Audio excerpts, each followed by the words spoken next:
Welcome, everyone. I'm Mariquita Solis, the live stream host of all-creatures.org. All-creatures.org was founded in 1998 and is a leading resource for faith-based animal rights veganism. Led by our executive director, Tams Nicholson, we provide free resources for people seeking to live compassionately towards all creatures. Our extensive library includes vegan sermons and commentaries, animal rights strategies, action alerts, events, and works by various vegan authors. We also sponsor websites for animal rights organizations. Our mission is to unite compassionate individuals worldwide who honor the dignity of all creatures. So today we're very honored to welcome my good friend Jason Demchok. Jason is a master fermentologist, inventor of the Bliss Bowl, longevity expert, and experienced chef.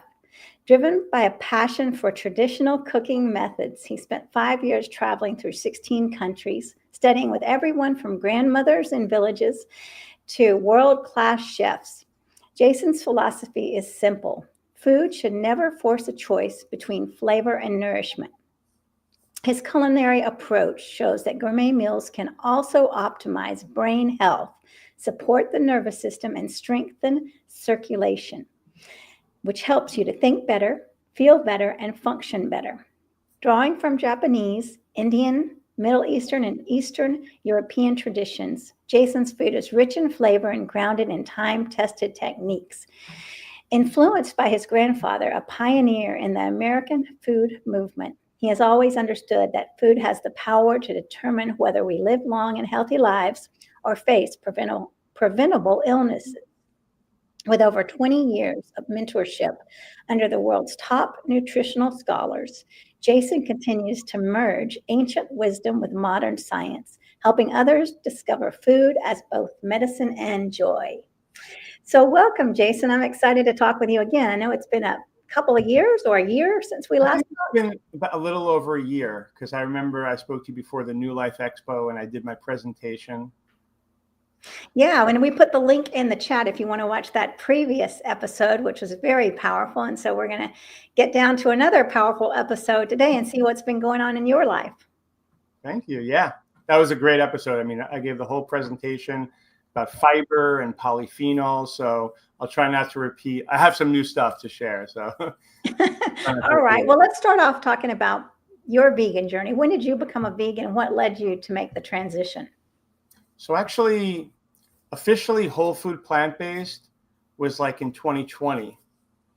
And, even as a kid, I actually never liked the idea of eating animals. I always thought even though I loved like grilled cheese sandwiches, I always thought it was kind of gross that we drank like milk and stuff. But I was told, you need the nutrients and blah, blah, blah. And then when I was doing my traveling, I was hearing different ideas, and I came across Ayurveda. And as you probably know, it's vegetarian. So there is dairy, not so much eggs, but they're really into the dairy. So I was like, oh, this sounds great. I never really liked meat that much.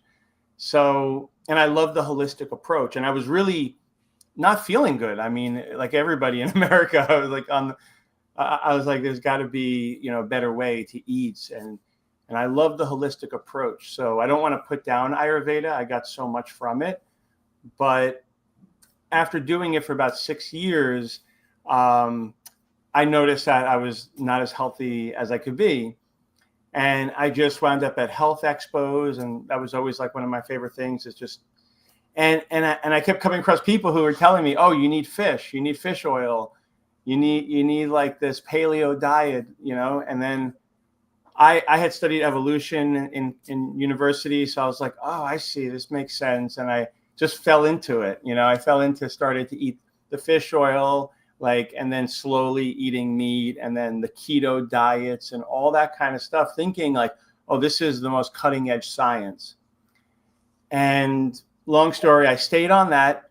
I always had IBS. So that means like excruciating gut pain, which I could never understand I mean, obviously if I ate really bad, like it would get bad, but it was really unpredictable, like incredibly painful since I was 10 years old.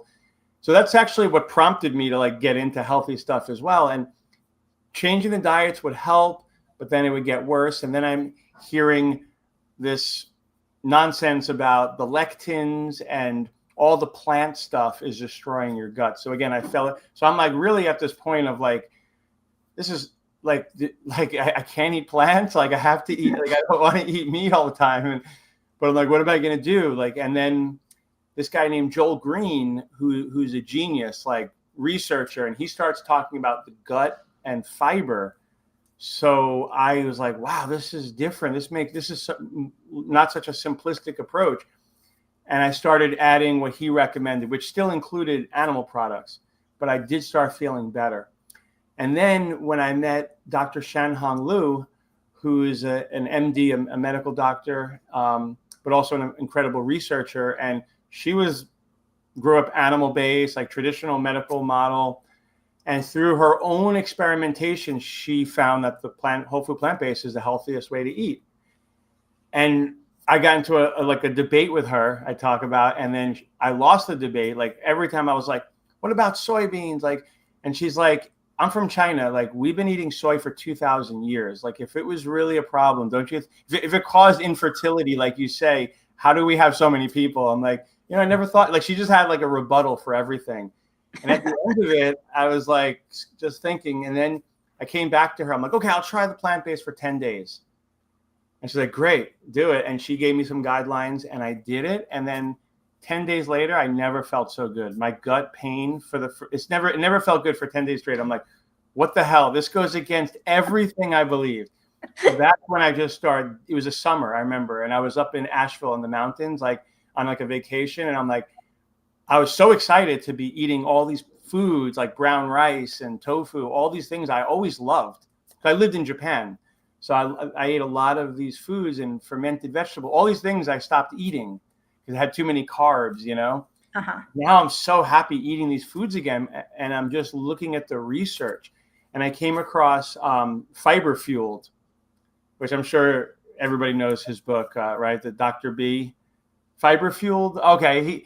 He's big. And like he wrote a book called Fiber Fueled. And it's all about how you eat high fiber foods, it feeds your gut. And that was like the whole rabbit hole. And after that, I never went back. So that's my long story on how I. Well, that is a good story, though. I love it. And you know what? I'll say it was like I switched for there's like that shirt that says like I switched for my health. I stayed for the animals. It's like, because once I did do that, I got the health benefits right away. But then you start to get the emotional benefits of knowing even the dairy, even the eggs, like I don't have to exploit anything. So like my meditation improved. So it's just been, I'm grateful every single day to Dr. Liu and then our friend Jeff Palmer, I met him shortly after because I still had a lot of concerns. Like, how are you going to get the DHA? How are you going to get vitamin K2? And he was there to answer all my questions. And he's like, I'm vegan 40 years. Look how healthy I am. I'm like, okay, you're right. I got to stick to this. Jeff has all the answers. I know. Amazing. Yes. Yes. So when you were going through this change process, what did your family and friends think about this? Yeah, good question. Like I've been used to my family and friends like not understanding me for my entire life. So I know how to do this. So I don't even think my mom understands like that I don't eat animal products, No. But I mean, I try to tell her, but she doesn't listen. But then, yeah, my father, he actually has been to some of my talks and he knows about it. And, he's like incorporated more beans into his diet, he says. But yeah, it's just interesting how people work, they could know the truth. They could know it's going to help them and just can't do it, But yeah, I mean, I remember some friends, would be very argumentative, right? Like you just tell them like, oh, you were the one who was talking about the keto diet. Now you're changing. It's like, yeah, I got smarter. I got more information. I learned and I'm always So yeah, I would say, yeah, and honestly, like you mentioned transition, it's always an issue, because I have a lot of great friends who are very compassionate, but they just can't see, and I can prove it to them. Like, you can get everything you need nutritionally from it. So like they can't use that against me. But then, and then the emotional thing, it's like, well, do you think your dog has feelings? You don't think other animals, like, why don't you hurt your dog because it has feelings? So why is it okay to hurt a different animal? So I could beat them in every argument, but it never works, So it is kind of challenging and sad that, because these are compassionate people who I know would love to be plant-based, but there's so much propaganda out there on social media that causes people to just be so confused, which is exactly what they want. When I say they, like the corporations, it's exactly, it's, but again, I at the same time, I'm a person who takes responsibility. So, that's what I mean. Like, if I beat you in an argument, like, that's why people don't even want to argue with me. Because if I beat them in an argument, their unconscious knows. That's what Dr. Lou did to me. I couldn't deny it. Once I knew the truth, I was like, and I was happy again to go plant-based, but for some people, it's like there's just so much of that identity. So I just try to, like, just not get too excited, because it does ruin the friendships and stuff. If like you are, even though, like, yeah, I have the moral high ground, like, I have to really be careful with what I say all the time, which is annoying, and dating is difficult, so do you only date, do you date anyone, or does it matter what they eat? Well, I so much prefer a plant-based person, like, but it's not so easy, to find, and and I don't want to convert somebody, but I would say that my ideal partner would be someone who's very intellectual and open-minded. So if you're intellectual and open-hearted, right? So if you are that, again, like, you will see the logic in this, that, like, because again, for me, I never was addicted to the taste of meat. And I explained, I think last time I was on here, that people who are eating these high saturated, like, you never just eat meat or cheese or dairy. It's always got sugar or salt in it. So you're putting, like, salt, fat, sugar, ice cream. It's like everything on your tongue. You're getting this explosion of dopamine. You're not even really enjoying the flavor. It's just a drug. It's really just a drug, that you think has protein in it, so it's going to solve all your problems. Like, I talked about that last year too, and it's just so funny. I listen to people like, I have a headache. I don't think I'm getting enough protein. Like, everything comes down to, like I'm not eating enough meat. I think I need. You eat meat 3 times a day. You eat it 3 meals a day, and you don't think you're getting enough protein. Like, do you even count how much protein? Anyway, yeah.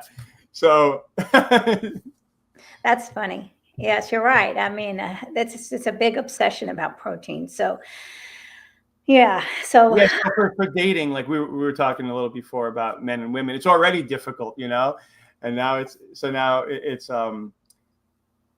but yeah, I think I would definitely prefer, obviously, to date someone plant-based, and I couldn't see myself in a long-term relationship with somebody, because I'm not going to cook meat in the house and everything. It's just, yeah.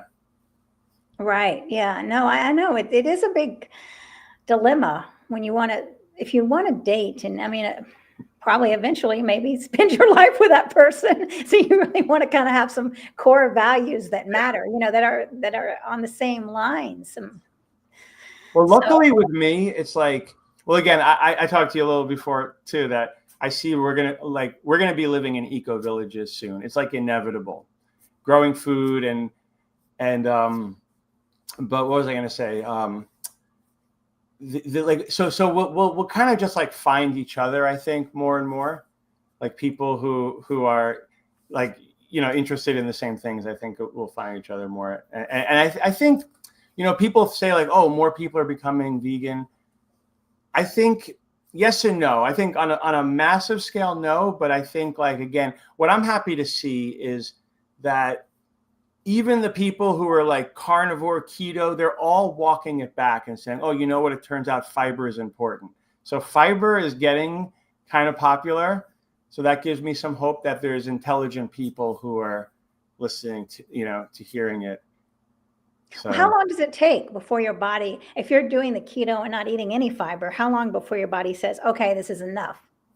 that's a good, well, not just enough, but it's actually in a very interesting cycle. And Dr. B in that book, Fiber Fueled, likens it to like going to the gym. So you don't want to start with the heavy weights. So if you're eating very low fiber, like the average American is the 97% of American, not just the average, like the vast majority of Americans are not hitting the bare minimum, which is about 30 grams of fiber a day, which I get in my morning smoothie. I get 30 just in my smoothie. You know what I mean? Like I'm in like the 75 to 100 grams of fiber club, which is like, so think about it. 3% of the population is only getting above 30. And I'm getting like triple that. So if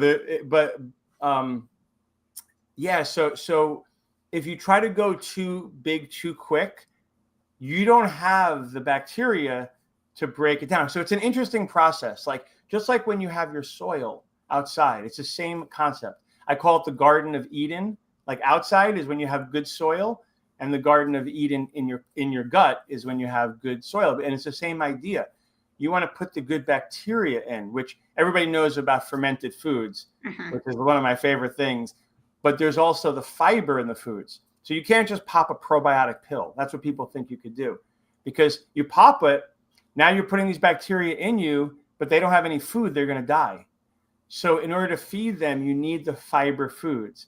And I break it down into 4, like everything I like is the earth, water, fire, and air.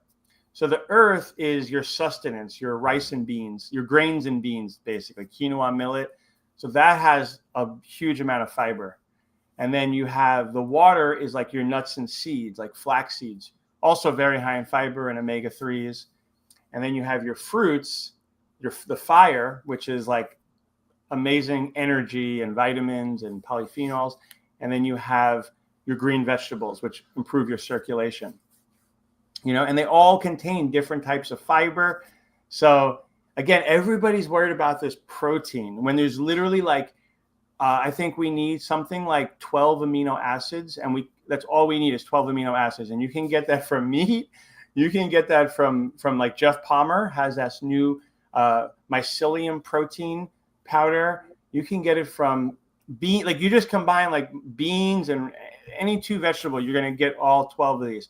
But the polyphenols, there's thousands and thousands of these things that make the blueberries blue and the cinnamon like have that smell.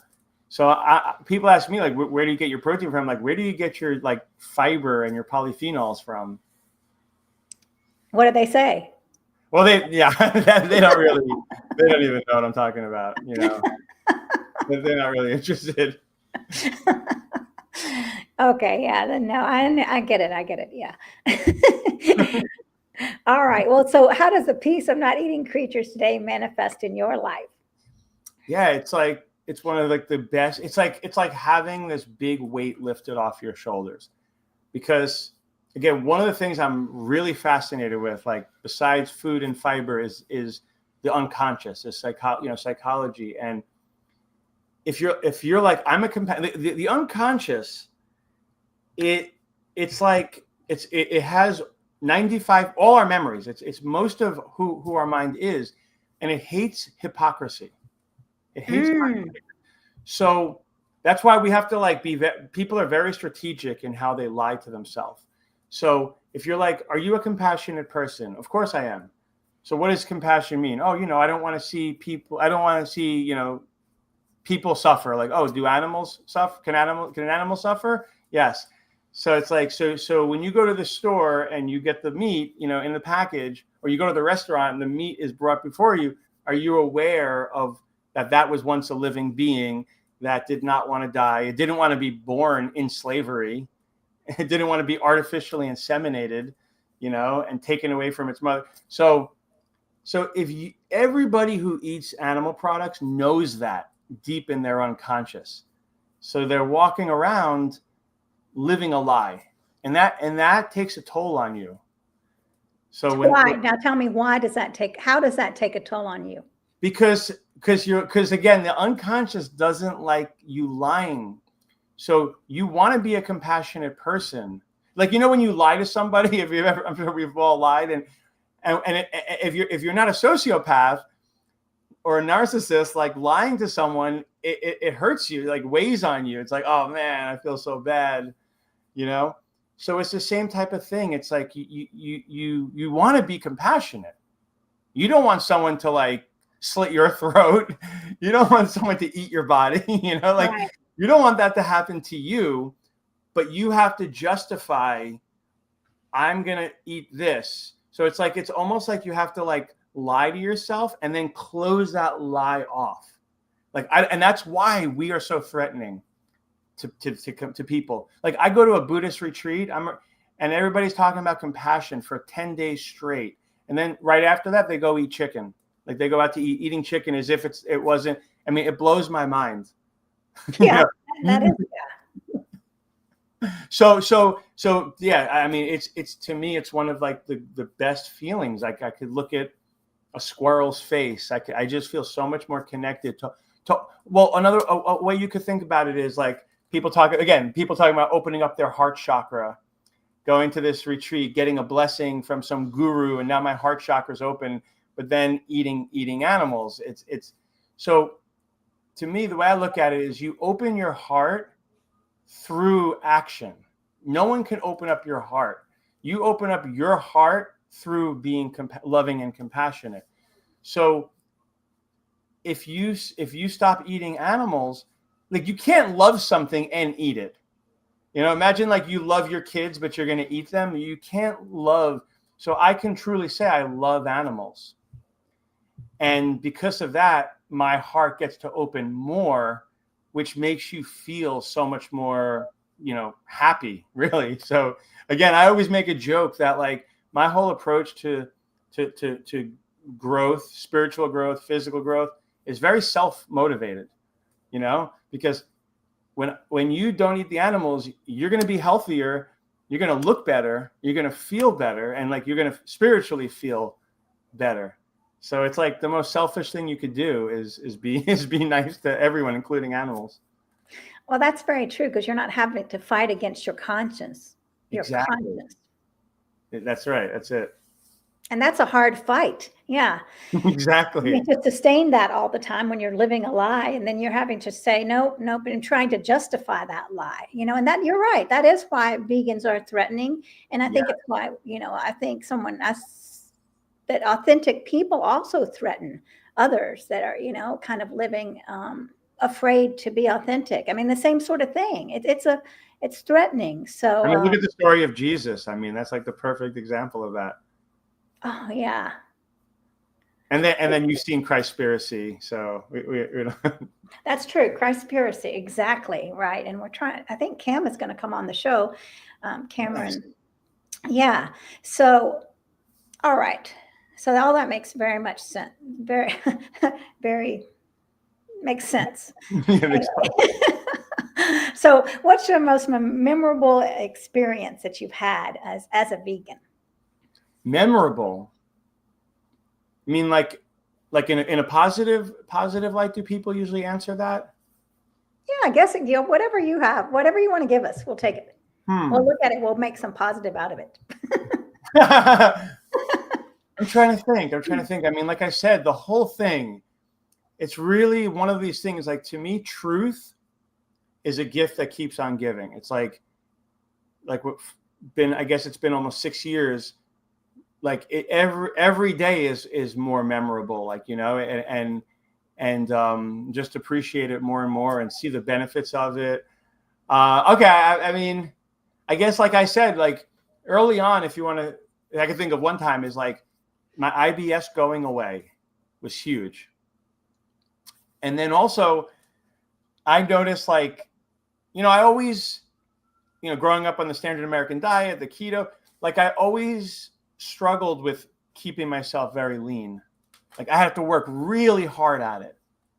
And then when I went over to plant-based and I read Fiber Fueled and the book Mastering Diabetes, and that book showed me the metabolism part. So basically eating these people have diabetes and they're eating lots of fruit and they're getting better. That was like completely opposite of what most even diabetic doctors are like, stay away from carbs. And these guys are like eating tons and tons of carbs. But this trick is to keep the fat, especially saturated fat, low. So once I realized that, I started eating that and I started losing fat all over my body. I didn't even know I could lose fat. Like I'm always looking at my gut, my stomach, but it's like I was losing fat everywhere. So I guess I was pretty memorable. Like I liked the way my body looked for a while, you know. But I just realized I didn't answer your question about how long it takes for people to get there. It's like if you go in too quick, you're going to get bloating. So that's why it took me about 6 months to kind of feed the soil. And then when you have more of the good microbiome, you could break down more fiber. And then you could eat more fiber. And then your microbiome gets more robust. So then you could eat more fiber. So you got to ease your way into it. But how long can someone sustain the keto diet? I mean, they're saying that this is great. I feel wonderful. Well, this is why I have to be, well, first of all, like 95% of people who say they're on keto are not really doing keto. Because to do keto, you really can't even have too much protein because everyone thinks it's carbs. But if you're eating a lot of protein, too much protein converts into carbs anyway. So that will kick you out of keto. So like very few people are truly doing keto. But what blows my mind, like I have to be honest, like there's people who are supposedly on this carnivore diet eating nothing but meat, which means no fiber. Right. How does that happen? I don't understand how, like, and Joel Green actually just debated a carnivore guy. I don't understand how it works, to be honest, but a lot of these carnivore guys, they get their blood tested, their testosterone is low, like everything and they just keep making excuses for it. But no, I mean, here's, okay, can I share two things that I really love now? Like, because I don't want to argue with people anymore. I found my purpose is elsewhere, you know? I love talking to vegans, but I don't want to, I'm not, so the people whose mission it is to be in the front lines, like that guy, Earthling Ed. Yeah. Those guys, I love them that they're doing it because right now, I don't have the strength to do that. But I just have two pieces of information. One is, did you know, like, when do you think we need the most protein in a human life? When we're babies. When we're babies, right? So that would mean the breast milk. The human breast milk has the highest amount of carbs and the lowest amount of protein out of any other mammal. Wow. So, and then the other point is that the human colon, the diversity of different organisms in the human colon is the most diverse ecosystem in the entire world. So you go to the Amazon jungle and you take the soil and it's full of the human colon. So what does that mean? It means, first of all, it means at birth, we don't need a lot of protein. We need a lot of fiber because in the breast milk, it's carbs, but fiber is technically a carb. So the mother is giving these special types of sugars, which are like fiber, which make a whole bunch of bacteria in the gut from an early age. And then the fact that we have the most diverse gut means that we're meant to eat the most diverse amount of fiber. And also it means that we can't eat grass all day like a cow, and we can't eat leaves even like a gorilla all day because they have different enzymes that break down the cellulose. But it's almost like we were designed to eat like grains and beans and fruits and all the different diverse things. But it just, so I don't understand how they can survive, but they do get, like, colon cancer is on the rise. Like, so we know that if you're eating fiber and polyphenols, you're protecting your colon from cancer. Like, Right. Yeah. I don't know how they're functioning, but yes, I know some of them. And I mean, I've been in a debate before with Oh yeah, with yeah. someone who only ate meat. I mean, it blew my mind how much meat he ate, and a young man. I mean, he's only been doing it for like 6 months, so I don't know. Hopefully, he's okay. Oh my God, it's scary. So It is. yeah, and ever if you're watching, please subscribe, y'all, and please let us know who's watching behind the scenes. I know some of y'all are there. So, all right, so let's talk about the wheel of bliss and our inner life. Tell us what that is, Jason. So yeah, like my life, like I said, since a young age, I've always been like a philosopher. Since like 2 years old, I'm always questioning like, why are we here? What's the point of this? Like, how do you, what's happiness mean? What's a meaningful life? So that's always been me. And I was able to do good in school, but as soon as I graduated college, I just started traveling, like, and just like, I can't imagine that life is just like this, like, graduate, like do good in school, get to a good college, get a good job, make money, get a house, retire. So I just always been adventurous. I met my teacher now of 22 years. His name's Jim. He taught me meditation. And so it's funny, traveling the world. I talk about this on my podcast. What's your podcast? So on YouTube, it's just Jason Demchok. We're going through some branding. It's going to be called Embodiment Podcast soon. But embodiment, right now, like a Bodhi tree. Yeah, like the Bodhi tree, but like embodiment. Bodhi means like this awakening intelligence. So like you could say when I realized from Dr. Lou that like I thought you needed to eat animals in order to get everything you need, and when I found out that wasn't true, that's Bodhi. It's like my intelligence woke up to the truth. So yeah, I'll tell you more about that. It's going to be really cool. But the first season, we did like John Lenhart, who's the co-host. He's like, we got to tell your story. So we have like 8 episodes on my life, which talks about all these different things, including how I met my teacher, Jim. But the funny thing is, I had to travel looking for the answers, looking for a teacher. And when I come back to Staten Island, New York, where I was born, where I hated, that's where I actually met my teacher. It's really funny. But so I was into meditation, and I lived in India with the Buddhist monks. I studied. So I've always been, seeking not just health of my body and not just like the worldly life. I always wanted to know is this life part of some bigger picture? And I started getting all those answers and feeling connected to something bigger and feeling very content. But then I was left with like, well, now what? Like, how do I don't fit in with this society at all. I feel that. Yeah. So I was like, but then I started realizing, okay, I need to go into business. I need to like read these books, like How to Win Friends and Influence Others. Like I need to learn how to communicate with people, like, and all these things that like I didn't care about, and dating and all these things. And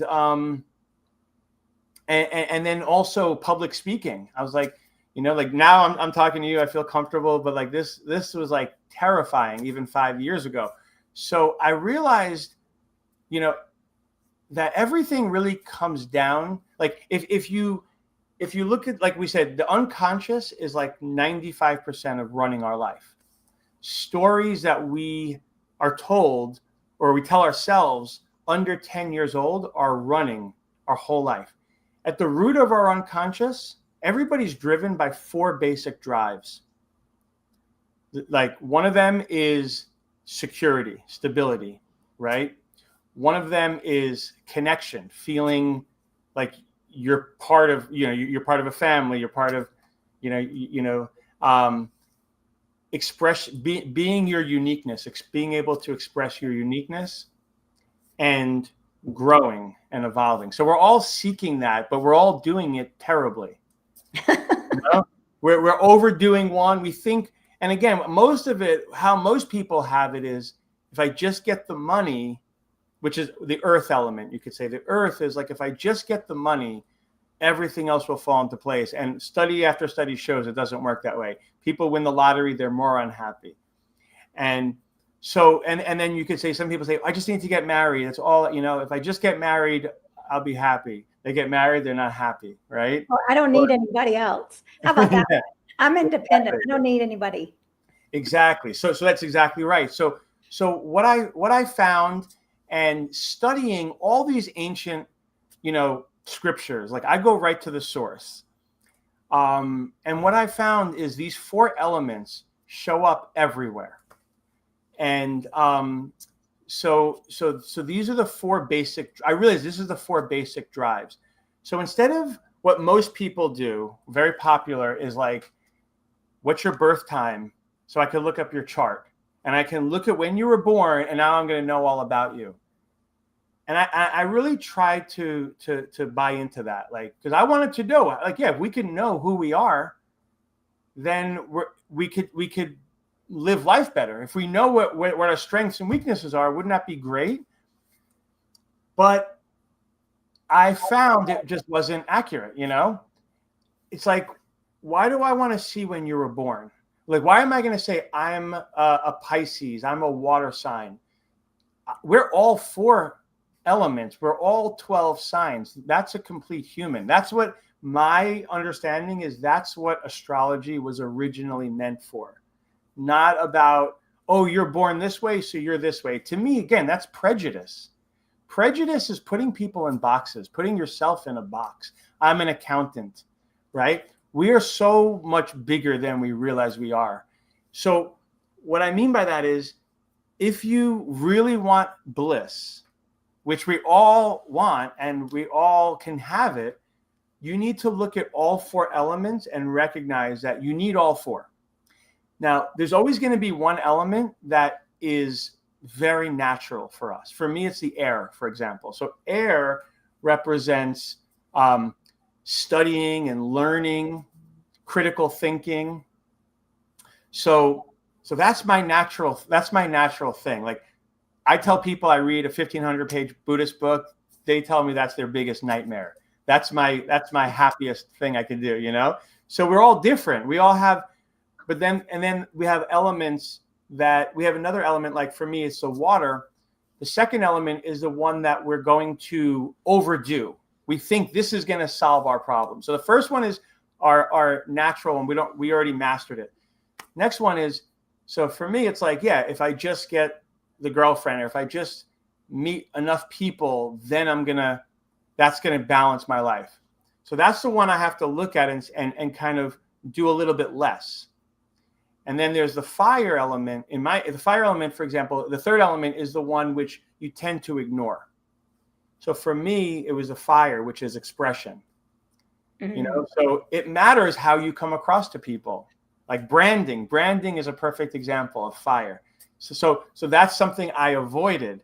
But the beautiful thing about this Wheel of Bliss is I'm my own like client. Like I do this for myself. So I use it as a way for me to understand, what do I need to work on? Because the whole goal is to master all 4 elements. But again, we're dealing with the unconscious. So it's very hard. But this kind of gives you a frame, it gives a framework for it. So what does that mean? It means for the last like 10 years, I've been pushing myself to express myself, because I know that element is weak in me, even though it's not going to feel good. You know, I'd much rather go dancing and having fun and going to like potlucks. That's what I want to do all the time, and just kind of be there. But like get in front of people and speak, make a brand, make a YouTube channel, all that stuff. That's going against what feels comfortable, but it's so rewarding. And then we all have an element that's going to trigger us the most. So for me, that's the earth element. And that's where I'm really working on now. So the earth element has to do with like business, basically. Boundaries. You know, so that's what the Wheel of Bliss is. It's like I work with people to find out, like, and each one of the elements has 3 parts, so it makes a total of 12. So I work with someone over 3 months to go through all these areas. And instead of telling them who they are, oh, let me look at your chart. You're this way. You're going to like this. You're going to do this. You're going to marry this person. I do the exact opposite. I ask them questions. And the reason, and I describe it like it's all about the unconscious and the conscious. So this guy, John Lenhart, that I met about a year ago, almost a year ago, I heard him on a podcast. I reached out to him on LinkedIn. And ever since then, we have just been nonstop, like just brainstorming and podcasting, because I call him the master of the unconscious and I'm the master of the conscious. All my Buddhist training was the conscious. So what it works is like your unconscious has all of your memories from since you were a baby, like every single thing you have that memory of unconsciously. But how do you access it, right? That's the trick. So I liken it to the unconscious is like all of ChatGPT. But the conscious is the prompting. It's like you get the answer to the quality of how you prompt it, right? The beautiful thing I learned from John is that, because I was doing Wheel of Bliss already. I've been working on this for this is like my 13th year. But it was meeting John, because he's all about flow state. It was meeting him that was the final piece of what was missing from the Wheel of Bliss, why I could. And so he talks about flow state. And one of the things that he talks about is your unconscious can't hear what your conscious is thinking about until you say it out loud or write it down. That's why journaling is so good. I'm actually going to be starting a journaling group. But so your unconscious can't hear what your subconscious, what your conscious, it can't hear what you're thinking. Okay. Oh, okay. So that's why, because in other words, for most people, their mind is just going. They're not even aware of what they're thinking. It's just going. We all slip into that, That's why meditation is not just about sitting like this. You're training your conscious mind to get stronger and stronger and stronger. So you're more aware as you're doing things, because the unconscious is always looking to take over. It's just we're all, I should say, it's not looking to take over, but we want to shut our thinking off. It's, for most people, thinking is painful. It's stressful, and it is. But so the point is that people are thinking, but when you say something out loud, your unconscious is reprogrammed. So this is why, therapy has not worked. It really hasn't worked, because the trauma is in the unconscious, and the unconscious is always in story, past, present, future. Everything is story. The conscious is always in the present moment. It has no past. It's always every moment arising. So there's no trauma in the conscious. Mm-hmm. So, but the thing is, the unconscious is programmed by the conscious, but most of the most important questions, the most important things about us are programs that we never questioned, that were put into our mind since we were 10 years old. Like our relationship with money, our relationship with men and women. So many of these things are stories that we might have heard our mother say. And now it never stops running until what I do in the Wheel of Bliss is, over these 3 months, I go through a whole bunch of different parts of a person and ask questions that make them say out, actually search in their heart, in their unconscious, what they really want. And by saying it out loud, their unconscious now knows what they want. And that's what it takes to reprogram it. Whereas if you focus on the trauma, all you're doing is reinforcing the trauma. And that's why people go to therapy for 20 years talking about the same problem. And it's so again, I'm not trying to my background is psychology, but this, after all my years, I've realized, again, it's just like the plant-based diet. I did all these complicated things. I was, when I was on the keto, I was taking literally 50 supplements. I'm not even joking. I have a picture of 50 supplements I was taking. But then when you find the whole food plant-based diet, you realize the truth is simple. It's like, I don't have to think about thousands of polyphenols and all the different fibers. I just have to do what my great-great-great-grandparents did. Eat a lot of beans, eat a lot of whole grains, eat a lot of fruit, eat a lot of green. Like, it's very simple. There's 4 categories of food. And if you just eat all of those, so it's the same thing with our minds. It seems really complicated. We're all so different. We have different backgrounds. We all have the 4 elements. We all have the same 4 desires. And if you understand that, and you know where you are, then so yeah, it's just that's like the gist of what it is. Yeah, and that really ties into the spiritual nature of everything. And so, do you feel like, since you're always exploring things, even as a young child, do you think you were connected to spirituality early on? Okay, well, since you asked, so again, my family was totally atheist. We come from Eastern Europe, escaped communism, came here and just became communist, basically. So you could not talk about anything besides schoolwork, sports, like nothing spiritual was allowed in my house. My grandparents wouldn't allow it. We could not talk about anything. Even now, if I bring it up, they literally say, don't talk about that. Wow. Okay. Yeah. So how did I wind up the way I am? So again, I've explored so many things, and so I really was, again, my background's evolution. I love science, quote unquote science. But from all my studies and my own practice of meditation, going into these deeper states of meditation, I could say that I'm 100% conviction that we don't start from this lifetime.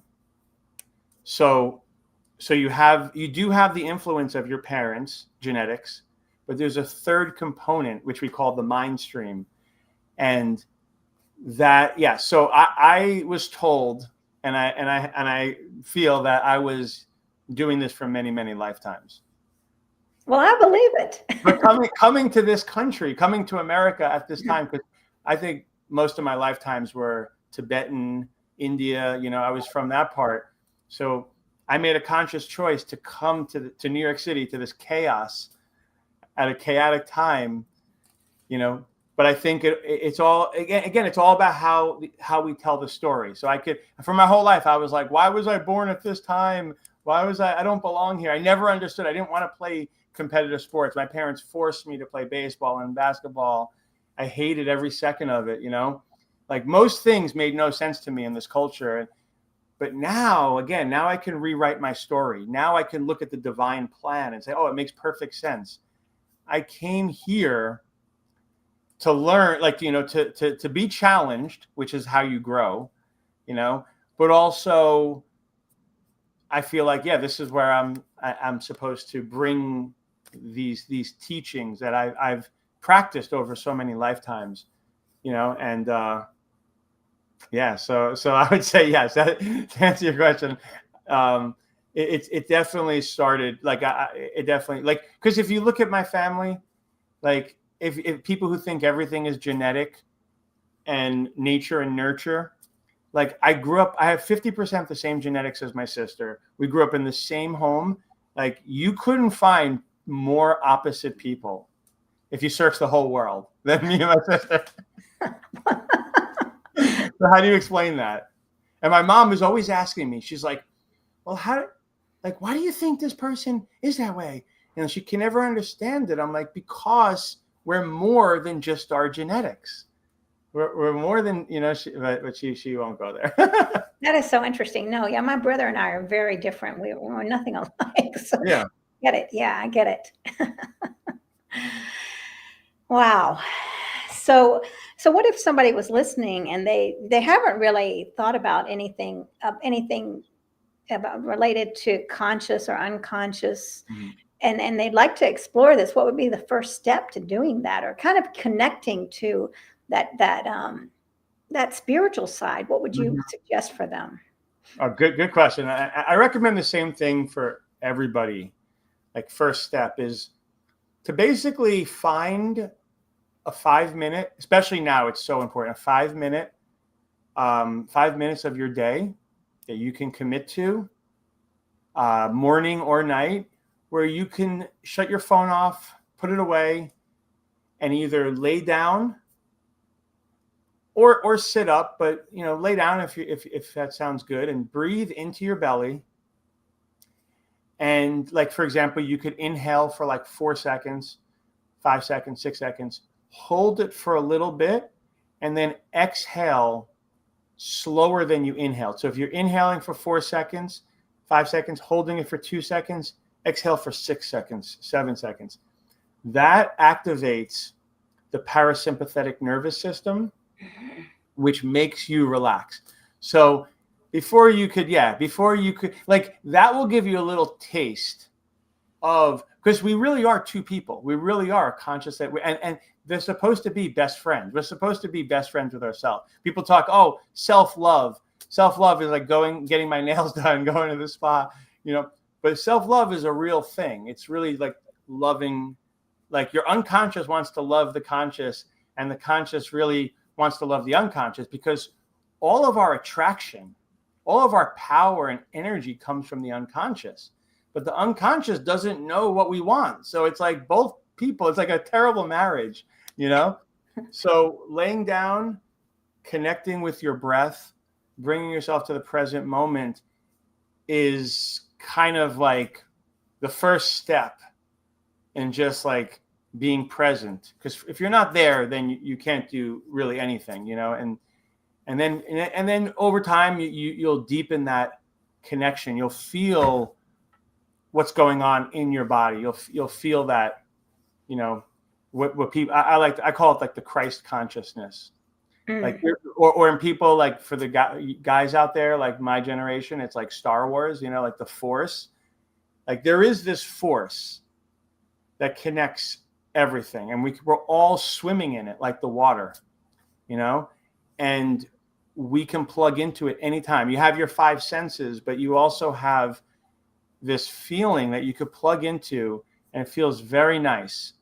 And the masters, like the Dalai Lama, these older masters, they could be having cancer and dying, but they're plugged into that so much that they don't even feel the pain.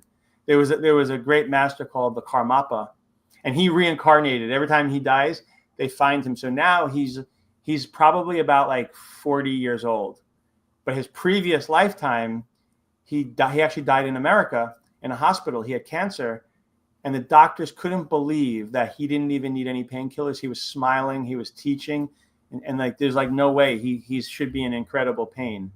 So that all starts though from just doing that breathing, connecting with the breath, connecting with the body, and that can just expand, and then you'll start to, again, and that's why, again, one of the best things is to just stop exploiting animals, because that's also, so the spiritual path is holistic. So there's many pieces to it, and wherever you start, it's a plus. Just like with the fiber and the polyphenols, the more different colors of food and different variety of beans, the better. So it's the same thing. Give yourself goodness. Do something good for somebody. All of that, it kind of like accumulates into one bank account, like, so to speak. Right. No, it all matters. It's all tied together. There's nothing that's Exactly. not tied to something else. You're right. And once we're aware of that, someone was asking me, like, are you trying to help people get happy or trying to help people in relationships? It's all tied together. There's no separating it. Well, that's it. Thank you. That's exactly why it's called the Wheel of Bliss. Because think of a wheel, and then there's the hub of the wheel. You're the hub. And all these different parts are connected. You're for example, like when you're doing one of the things we go through is what you want to give. So there's physical, emotional, energetic, and intellectual giving, and is also 4 elements of receiving. So it's like, do you want to do a job? Like, it's like what I said about in my intro about like, you could either eat healthy or it tastes good. It's like, these things are, I think, what messes up everybody's mind. So it's like, you could either do a job you love or make a lot of money. Wouldn't you rather just do a job that you love and make money from? So you're absolutely right. It's all connected. And it's like these people thinking, even asking that question, is it happiness? Or it's like they clearly don't understand that, like, it's all connected. Yeah, it's all connected. It all starts with you at your core, and getting this Exactly. core in alignment with who you are, right? Who you want to present. Are you, is there a gap in your integrity, or are you, being, I mean, living Authentic. life? Yes, authentic, living the life. That's one of my favorite words. And I'm going to talk about this in season 3. So this is my model of the mind. So Mhm. this is over here, over here, this area is the is like the matrix we're in. And it's like the conscious, and everything is the unconscious. So there's all these things happening every moment underneath our mind. But what it really, I'm trying to show with this is that, like, this ego that we think we are compared to who we really are is like one piece of hair. Our whole physical existence is one piece of hair compared to the full of who we are. So the beautiful thing about that is that from the one, from the source, from God, everything is being like channeled into us. So being authentic really means just very simple, every moment feeling this inspiration coming into you and then using that properly. So in other words, when I ask people, what is the wheel of bliss? Look, when I ask people, what do you really want in life? Almost every good person will say the same thing. I want to help others. I want to know what I'm supposed to do to help others, basically. And that's what authenticity is. Like, you're being guided to do that. And we just have to let go, but not like deny our uniqueness. Embrace our uniqueness. But we don't have to like invent our uniqueness. We already are unique. We just need to be authentic with what we are, and then share that. Amen to that. Yes, authenticity that's the key to connection, and to, like we were talking about before the show, to the essence of a relationship and the essence of joy with yourself. That's it right there. Mm-hmm. And if everyone was the same, and that's what we're talking about, everyone's like independent. Everybody's like, I can cook, I can do this, I can do this, I can do this. But I think, the healthiest type of community, what John calls a generative community, and this is how, again, these eco villages I see happening, is that it's like, I love to cook, right? So if I was living with 20 people in like walking distance that I'm good friends with, they know, just come by, there'll be food. You just pick up the food. But then if my sink breaks, one of the guys is a plumber. He could fix the sink, so it's like, embrace what you love to do, what gets you into flow, and share that, and then be able to receive. That's I think the hardest thing with the Wheel of Bliss. It's about learning to balance the 4 elements, but also balancing giving and receiving. And as Americans, in the way we've been raised, we have such a hard time like receiving, because everything we do is all about doing something to get something. And you talked about men, but even women, like, having a hard time receive now. Well, that transaction, I mean, I'll do this for you, Jason, and you'll do this for me, and then we'll just keep going until someone drops the ball, right? Instead of Exactly. really doing it from our heart. Exactly. But part of that is like realizing that if I could ask for help, like, I'm allowing a person whose purpose is to do that. That's why, like, the typical dad, like, you never know what to get your dad, because they never, it's like it's like there's a it's not in the Bible, but it's like a saying, like, in giving we receive, and receiving we give. So it's like, if you let people help you, you're actually giving to them, because you're allowing them to express what they love to do. But just don't take them for granted, though. That's the problem, is people are like, oh, they love my husband, he loves doing everything for me. You still have to show the appreciation, but it's just about, so to me, it's like the cells in our body. The cells in our body, each one of them is going around trying to eat its food, like where, it gets distributed, and it's trying to defend itself from from viruses and stuff. But it's also constantly making enzymes and all things and then sending it out, and the body's using it. So we can learn a lot from the cell, just fully give, whatever, just give, and then just live in abundance. Everything you need is coming right to you. You're right. I know this conversation could go on forever. I mean, it's so powerful. But I see that we're to the end of our time. So tell everyone where they can find you, Jason. So yeah, I mean, the best way is probably just like Jason Demchok on Facebook, Instagram. It's Wheel of Bliss on Instagram, but if you type in Jason Demchok, I'll come up. And YouTube, I think the YouTube is really good. We have 2 seasons, John and I. So yeah, and I do have a food program.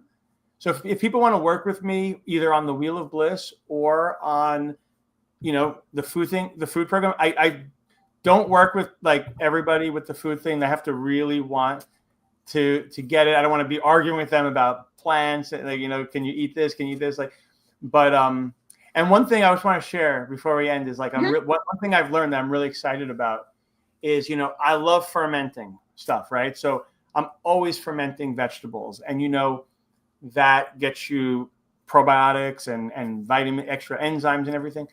But I've been recently, and I've done water kefir, and I'm making these amazing plant-based yogurts. So easy, and I'm teaching this. I could do an online version of it. Like, what's so exciting about like the water kefir, the yogurt, plant-based yogurt, or any yogurt really, and vegetables is they actually have 3 different benefits. So after I started I always ate fermented vegetables, but when I incorporated the yogurt, my gut got even better because I have a very sensitive gut. So whenever it improves, I notice it. So basically, like when you ferment the vegetables, it's called wild fermentation. So you're getting this wide variety of bacteria, good bacteria. But when you do the yogurt, you inoculate it with a certain, like 5 strains of bacteria. You put those in there. So that is like a really concentrated form of specific bacteria. So, and then the water kefir or kombucha has yeasts in it. So again, it's like all 3 of them. And again, if you look at our ancestors, they all were eating yogurts, fermented vegetables. They were drinking, like the beer that they drank back then was more like a kombucha. They weren't drinking soda. They weren't getting drunk. They were drinking like kombucha. So again, it's like they were doing it to preserve the food, but we have refrigerators, but we should still be, the benefits of the fermented foods and like miso. So I'm all about I'm all about fiber and also like fermented stuff. Well, good reminders, definitely. So, yes, I did have sauerkraut yesterday. So, yeah, and I love that. So anyway, this has been wonderful. I'll make sure to everyone to go to www.all-creatures.org and help support this program by making a one-time donation or reoccurring donation of any amount. And make sure you go check out Jason and his links, which are in the description and where he said he was. And I want to thank Claudia for watching. She said, "Oh, that's my good friend. She's one of my most amazing friends right there." Well, thanks for joining us. Yes, and everybody subscribe, and definitely we'll take that to heart about breathing and quiet, at least for 5 minutes. We all can start at 5 minutes. So absolutely, it's like that has so many benefits, like just doing that. And and I really do emphasize 5 minutes, because if you try to go like 15 too quickly, you might like just 5. Everybody could do 5 minutes. You got to like make it a habit. Okay, we're going to do it. All right. Thank you so much, Jason. Thank you. Keep in touch. All right. We'll see everybody later. Bye-bye.